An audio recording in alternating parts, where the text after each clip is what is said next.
It's a football Thursday in the Steel City as the Pitt Panthers get ready to take on one of their toughest tests yet in the Syracuse Orange, coming in for a primetime Thursday night matchup at Acrisure Stadium.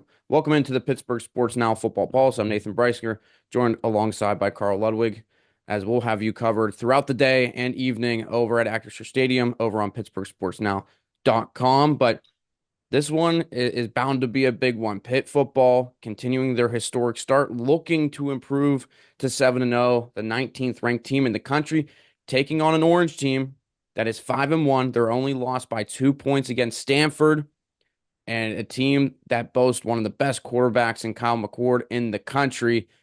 But Karl, has there been any bigger Thursday night game in terms of anticipation for this Pitt team in quite some time? Looking back on it now, I think the game in 21 against North Carolina was a big one, obviously. But this year's game is super important. You're coming off the bye week, if the final bye week. You have 6 games in a row now against conference opponents, and the chance to prove that this is a team that can compete for an ACC title. And there's no better test than Kyle McCord, who is one of the best quarterbacks, not just in the ACC but in college football in general this season. So this is a huge test for Pitt. It's a huge opportunity, and it's all in prime time on ESPN tonight. Sports Center is down there in about 3.5 hours, so there's plenty of eyes out here watching the Pitt Panthers. So this is a big test, big moment, a big chance to prove that this is a legit team in the ACC running this season. Pitt has won each of its last 5 Thursday night games, so they've obviously had success. They're also, I think, up to 9-1, I think it is, coming off of extended rest under Pat Narduzzi since 2018, 10-3 overall in Narduzzi's tenure. So this team, when they're rested, they're usually ready to go. And Thursday night matchups, they're just ready to jump out there and get going. And this is a game in which they can make a statement and really prove, Karl, you wrote about it this morning over on Pittsburgh Sports Now, that this is a game they can really prove themselves. Absolutely. I mean, I know Pitt's 6-0, first time since 1982. The offenses look well. The defense has had chances to prove itself, and it has in big moments. But if Pitt wants to be taken seriously and wants to be considered one of the big boys in college football, it has to win tonight against Syracuse, and it has to do so in a convincing manner.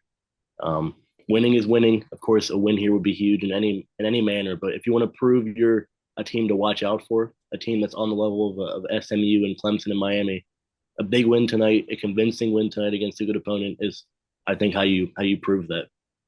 And you look at Pitt's schedule that they face, they have one of the tougher strength of schedules. But West Virginia now 3-4, Cincinnati putting together a good season, but North Carolina not a team that we expected them to be, not playing as well. Cal, again, another team that's a little bit below 500 after Pitt beat them. So this is a team 5-1, and Pitt's schedule the rest of the way. These are the type of teams they will see, but it starts here tonight against Syracuse in what is one of the best quarterback battles you will see throughout the season, because Eli Holstein has taken the country by storm with the play he's had as a redshirt freshman, obviously coming off of a down game against Cal. Karl, what do you need to see from him tonight? Well, I think tonight Eli just has to be. I think, as Pat Narduzzi mentioned on Tuesday, Eli just has to be Eli. He has the throws to make in the K Bell offense. He has the easier targets, short of the sticks, or the pre-designed throws, and he just can't play hero ball. He can't come out and just sling the ball around and look for passes 20 yards down the field into double coverage. He just has to take what Syracuse will give him, run the offense like he's supposed to, and just get back to being the guy he was weeks 1 through 5. I mean, he's a very talented kid. He can make those big throws. He doesn't have to do it all the time, though. He just has to be smart, take care of the football, and let his receivers get open. Use a heavy dosage of Desmond Reed and Daniel Carter, and just run the offense. Don't be a hero. Don't be the MVP gunslinger. Just be yourself, and win the football game with the smart throws and the easy targets that lead to bigger plays and bigger chances throughout the game. And as you mentioned, you don't need Holstein to be a hero. However, there could be a strong likelihood that this Pitt team is facing a deficit going into the third, fourth quarter, like we've seen against Cincinnati, West Virginia, just because of Syracuse quarterback Kyle McCord and the way he can throw the ball around the field. He is seventh in the FBS in terms of passing with 2,160 passing yards, tied fifth for 19 total passing touchdowns. He has the most completions per game in the country and second most in terms of average yards per game passing as well. So this is a guy that Pitt has had plenty of time, ample time to study up on. And Narduzzi, I mean, we talked to him twice in the past couple of days, and he is just continually praised and respected McCord, the type of quarterback he's become under Syracuse head coach Fran Brown, that new staff up there. What does Pitt need to do in order to contain him? Yeah, I mean, I think Pat Narduzzi has. I think he's praised McCord so much because McCord plays a style of football that Narduzzi is very much he likes to see. McCord, he takes his deep shots and he hits them well, but he's a guy who will take what the defense gives him every single play. His short passing game is what makes him so talented. Um, I mean, I think McCord gets the ball out less than 2.5 seconds from the snap, so he gets the ball out fast. This won't be a game where Pitt has 6 sacks again like it was against Cal. Pitt will have to generate pressure and try and get home against a guy who has an ultra quick release. But it's more so just about finishing the tackles. Pitt has to tackle the receivers. It helps that their top receiver, Trevor Pena, isn't playing tonight. He was a huge underneath threat. Um, they still have Quinn Allen, who has 31 catches out of the backfield this season. So I think just rally to the ball, wrap up the defenders, and stop a play before it gets too far along downfield because McCord is going to have 35, 40 completions in this game. He'll throw the ball all over the field very quickly. They won't move at a lightning tempo or anything, but he'll hit you with these peppering throws all across the field, short, intermediate, deep, and pitches has to tackle. If they can hit McCord a bit, they can rack up those QB hits like Pat Narduzzi loves to see. That'll be big. Try and get him rattled. Try and make him pause for a second, take an extra step, take an extra read, and confuse him with the pressure. But I think the biggest thing here will be just making the tackles, rallying to the ball, and playing that sound, sturdy Narduzzi defense against the run and with Quint Allen. And a big area of focus coming into this game is that third down scenario. Syracuse, one of the best at converting in the country, tied for second, 54.7% of the time. They do convert 52 of 95 opportunities they've gotten the first down. And Pitt, at times, we've seen them struggle with that on especially third and longs. There's been some times where they've allowed those plays to happen. So that's going to be key area. And as you said, Carl, I mean, getting to the quarterback, applying that pressure is going to be huge. And they finally found a way against Cal to really ramp up those sacks that we have not really seen this season. 6 total sacks, season high. But they are one of the top teams in terms of getting to the quarterback so far this season, though, just across the 6 games. They rank 13th nationally with 3 sacks per game. They also have racked up a ton of tackles for loss, I believe top 10 in terms of that category as well. So they found a way to get into the backfield. And we've talked about ad nauseum basically how important this defensive line is, especially now with Sean Fitzsimmons healthy, Nick James healthy, guys of those standard. And now you have a deep rotation and guys that can make a bigger impact off the D line for Pitt. Yeah, I mean, I think everyone knows the D line had its best performance of the season against Cal. I think there's something to be said about the rotation of Nick James and Sean Fitzsimmons and Isaiah Neal. That's a unit that has done a good job of creating a push up front and filling those gaps and even generating some pressure from the inside. And that's going to be huge against Kyle McCord because he's not a mobile guy.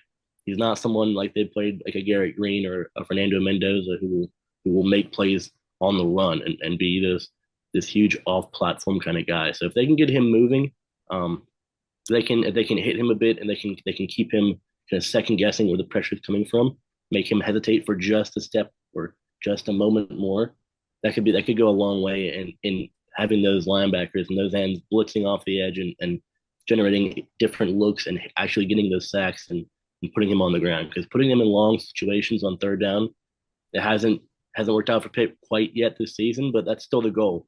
I think Randy Bates and the defense really want to have these chances to tee off and to create some different looks against McCord. And I think it starts in the middle, obviously, but the linebackers and the D ends and the safeties, they'll all have to work in tandem tonight against Kyle McCord because he's he is so efficient with everything he does at quarterback.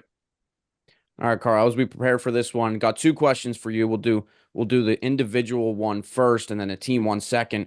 But who is one player that needs to be a difference maker or two players that need to be a difference makers in this one for Pitt? Yeah, I mean, obviously we mentioned Sean Fitzsimmons, Nick James, and Kyle Lewis and Brandon George are some guys in the linebacking core. But I think the difference maker tonight, I think it'll have to be either Donovan McMillan or Javon McIntyre at safety, and they're both playing pretty well this season, especially Javon of late. Um, but they'll be tested a lot. I mean, the Q's has a great tight end in Oronde Gadsden the second. He'll be running open probably all night as tight ends tend to do against Pitt, and those guys will have to step up and be that presence over the middle of the field and kind of take away the run fits from Quint Allen and just be that safety blanket over the top that doesn't allow McCord to run wild in the deep shots or anything underneath. So I think the safety core has been good this season. I think that'll be great tonight against Syracuse in order to really counteract Kyle McCord. And you and I are on the same page, except I'm going with the corners. I think Rashad Battle, Rylan Gandy, those two, line them and so on and so forth, have to put in a big performance, especially on the outside, as you talked about. One of their top receivers is out for the Orange, but this is a team that can throw it short, they can throw it medium, and then they can hit the deep ball as well. And Pitt allows 244.7 passing yards per game, which is 104th in the country this year. So still a secondary that has a lot to work on in terms of allowing yards through the air, and this is going to be their toughest test yet for the secondary. So those are a handful of guys that, I mean, across the secondary need to turn in a huge performance for Pitt. Now, team-wise, what is one area in order, if we come out on Friday saying Pitt won, what is one thing that allowed them to win that's going to be key for Pitt tonight? I mean, obviously, defense is one thing. We've been mentioning a lot of the defense today. I think on offense, I think running the ball with Desmond Reed and Daniel Carter will be pretty big tonight. Kind of, Eli Holstein doesn't have to do everything. I think he'll have his bounce back game tonight. I think he'll play well. But I think establishing the run game, getting Desmond Reed going, using a little bit of Daniel Carter or Rodney Hammond Jr. and just kind of don't put everything on Eli's shoulders and give him. If you can get that run game getting working, you can get the play action going, you can get the RPOs going, and you can get Eli hitting those easier throws because there are more guys in the box and less guys out in the boundary in the field. So I think getting a run game going, I think getting Desmond Reed. I mean, obviously he's a superstar, All American candidate. Just give him the ball. I mean, any chance to get him the ball, you should do it. He's a fantastic playmaker, but you utilize him, utilize Daniel Carter, kind of get that run game going and kind of open up the offense a bit for Eli Holstein to be the Eli Holstein we've all seen this season. And Pitt has been able to break off some of those big runs with Reed, Carter at times, but there really hasn't been a huge sustained ground game for Pitt that can take chunks away at a time and help Holstein more so than just throwing the ball around when he has to. But I'm going up front. I think the O-line is going to be critical in this game. I mean, we've talked a lot about the defense, but I think we have to look at the O-line, especially because there's some injury concerns on the left side of the line. Branson Taylor, Ryan Jacoby, we'll see if they're going to be in the lineup today. And if not, it's going to be Terrence Enos, who was quoted as the unsung hero from Pat Narduzzi in the California win when he had to step into the left tackle position. And then Jason Collier, who's a 6th-year guy, he's been able to slot in throughout his career at left guard and play fine. So that's going to be huge to watch. The protection of Eli Holstein, can they open up the ground game as well? I think that O-line is going to be critical in terms of the offense getting them going in this one, especially a game that could turn into a shootout, and you need your O-line to hold up for Holstein for the run game and be a presence up front and in the trenches. But all right, last thoughts, Carl. What are your predictions for this one between Pitt and Syracuse? Um, I think Eli Holstein bounces back. I'd say 285 in the air, 55 in the ground, 3 total touchdowns. I think Desmond Reed gets going, and I think Pitt does just enough on defense to kind of squeak out a 41-34 win tonight against Syracuse. I think you're looking at a high scoring game as well. I mean, I just think eventually Pitt's going to lose, and I think it could be this one. I think Kyle McCord's just so tough. Now they're without Pena, as you said, but they have a decent ground game to get going. One of the guys in that backfield, Yassine Willis, former Pitt commit, so I'm sure there's a lot on his shoulders coming back to Pittsburgh to Acrisure Stadium, a team he once was verbally pledged to. So this game, I think it's going to be a really good, fun atmosphere, rivalry type game. I mean, this is considered rivalry. Not a lot of people talk about it as a rivalry, but I think you're looking at a really close, excellent ball game between these two teams. But I think Syracuse just finds a way to win 35-31 in this one and hands Pitt their first loss. And you have a really tight race now at the top of the ACC between the second, third, fourth, and fifth teams with, a couple of losses there besides Miami and Clemson. So, well, that'll do it for us on this edition of the Pittsburgh Sports Now Football Pulse. For Karl Ludwig, I'm Nathan Breisinger. Be sure to check out all of our content throughout the evening for Pitt Syracuse over on PittsburghSportsNow.com.